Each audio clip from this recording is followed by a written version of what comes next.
안녕하세요, 스케일입니다. 지난 영상에서는 몸에 그다지 해롭지 않은 LSD가 어쩌다 불법 마약이 됐는지 다뤘는데요.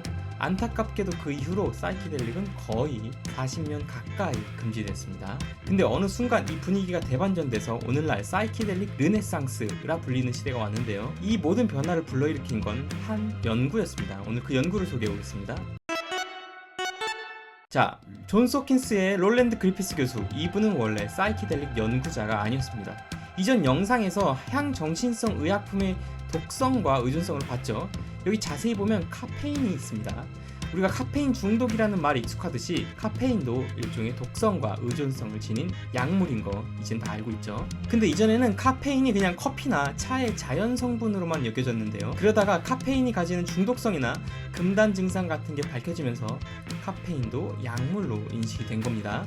거기에 가장 크게 일조한 게 바로 이분이에요. 카페인 논문만 55편 썼어요. 그러다가 이분이 명상을 접하게 되는데요.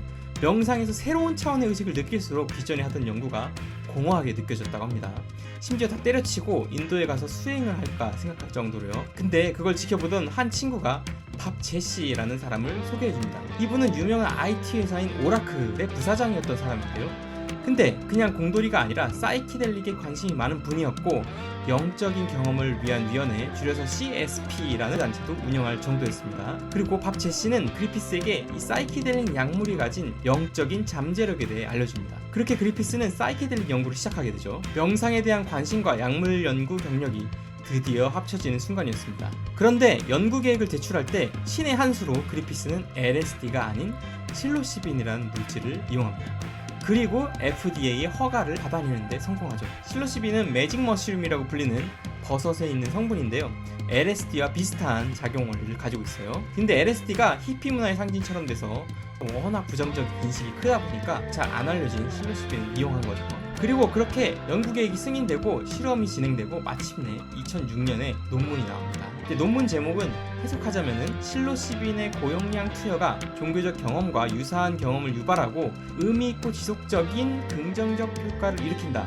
이 정도 됩니다. 그리고 여기 이름 보이시죠? 제일 왼쪽에 롤랜드 그리피스, 그리고 제일 오른쪽 끝에 밥 제시. 이게 실험이 어떻게 됐냐면은 우선 실로시빈을 한 번도 체험하지 않은 36명의 사람을 모았어요. 그리고 이분들에게는 세션 한 번에서는 실로시빈을 먹이고 다른 한 번에서는 메틸 페니데이트라는 위약을 먹였어요. 이것도 일종의 마약류 각성제고 ADHD 치료에 쓰이기도 해요. 그리고 제가 사이키델릭은 환경에 많은 영향을 받는다 했죠. 그래서 실험은 참가자들이 아주 편안한 환경에서 진행됐어요. 그리고 세션이 끝난 후에 여러 설문조사를 했는데요. 굉장히 많은 항목을 했는데 대표적으로 한 것이 이 신비체험 설문지 MEQ Mystical Experience Questionnaire,라고 불리는 겁니다. 이게 되게 재밌는데요. 우리가 신비체험이라는 것이 주관적이라서 과연 이렇게 평가할 수 있나 의문이 들 수 있는데 이걸 평가할 수 있는 설문지가 있는 거예요. 구체적으로 뭘 평가하냐면 모든 것과 하나됨을 느끼는지, 성스러움을 느끼는지, 그리고 직관적 지식을 얻었는지, 시간과 공간의 초월을 느끼는지, 그리고 강한 긍정을 느꼈는지, 그리고 이 모든 것이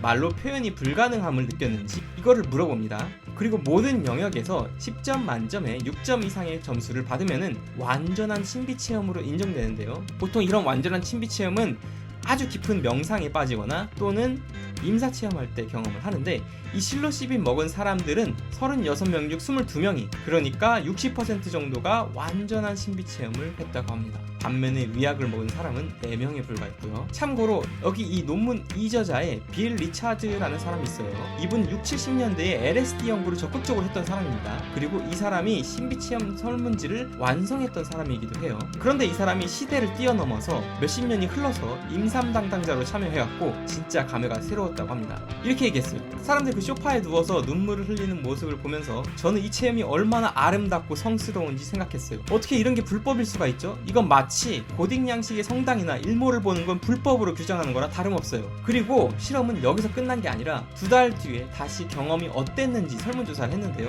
2달 뒤에 이걸 최고의 경험으로 평가한 사람은 10%, 또 탑5 경험으로 평가한 사람이 거의 55%나 됐습니다. 자, 이 검은색이죠. 합치면 거의 70% 가까이죠. 반면 위약은 확실히 낫습니다. 심지어 이게 또 주관적일 수도 있어서 가까운 사람들한테 3명 인터뷰를 했는데 결과는 일관적이었다고 합니다. 더 놀라운 것은 이 효과가 2개월 후가 아니라 14개월 후에까지도 지속됐고 중독 같은 부정적 효과는 하나도 보고되지 않았다는 점이에요. 이 실험의 참가자였던 사람이 한 인터뷰가 있는데요. 50대 물리치료사 존 헤이스라는 사람은 이렇게 얘기했어요. 대부분의 사람들이 전혀 존재하는 줄 모르는 존재의 차원으로 인도되는 느낌이었죠. 죽음이 환상일 뿐이라는 뚜렷한 감각, 죽음이 우리가 존재의 또 다른 평면으로 들어가기 위한 또 다른 문이고 우리가 영원에서 태어나서 다시 돌아오게 될 거라는 그런 느낌이 들었어요. 근데 젊은 사람들에겐 추천하지 않을 거예요.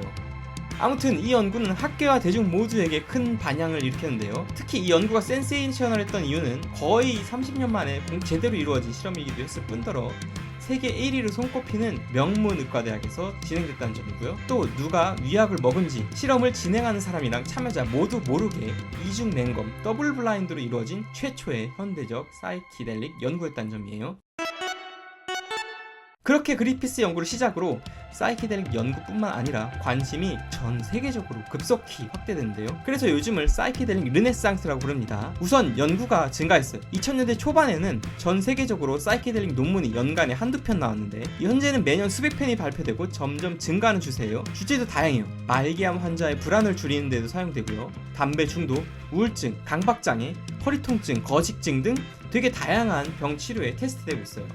또 세계 여러 곳에 연구센터가 생겼는데요. 존스 호킨스뿐만 아니라 임페리얼 컬리지 런던, 엑스터 대학, NIU, UC 버클리, 예일대, 모나시 대학교 등 되게 많은 대학들이 사이키델릭 연구센터를 설립했죠. 또 합법화도 많이 진행됐어요. 대표적으로 호주는 실로시빈과 MDA 처방을 아예 합법화했고요. 또 미국에서는 오레곤주가 실로시빈 치료를 합법화했고 특히 합법화된 곳에서는 치료센터도 찾아가서 치료를 받을 수도 있습니다. 심지어 MDMA는 2023년에 FDA 승인 신청까지 했어요. 비록 이번에 추가 데이터 요청으로 완전한 승인은 안 되긴 했지만 여기까지 간 것만 해도 어딘가요? 또 대중들의 관심도 엄청 많아졌어요. 사이키델릭 팟캐스트만 해도 수십 개가 있고요. 커뮤니티도 많고요. 실리콘밸리에서는 마이크로 도징이라고 아주 작은 양의 사이키델릭을 매일 복용해서 창의성과 생산성을 높이는 게 유행이죠. 또 기업도 많이 설립됐습니다. 대표적으로 컴파스 패스웨이는 나스닥에도 상장돼 있죠. 재밌게도 이 기념비적인 논문이 나온 2006년은 알버트 호프만의 탄생 100주년 기념식이 열린 해이기도 합니다. 그때까지 살아있던 100살의 호프만은 행사에서 이렇게 말했다고 합니다. 살아있는 모든 것과 함께 존재한다는 느낌이 우리의 의식에 더욱 완전하게 들어와 유물론적이고 무의미한 기술적 발전을 상쇄하고 우리가 장미로, 꽃으로, 자연으로 그리고 우리가 속한 곳으로 돌아갈 수 있게 만들어야 한다. 멋진 말이죠. 요즘 세상이 어지러운데 좋은 날이 오기를 바라봅니다. 감사합니다.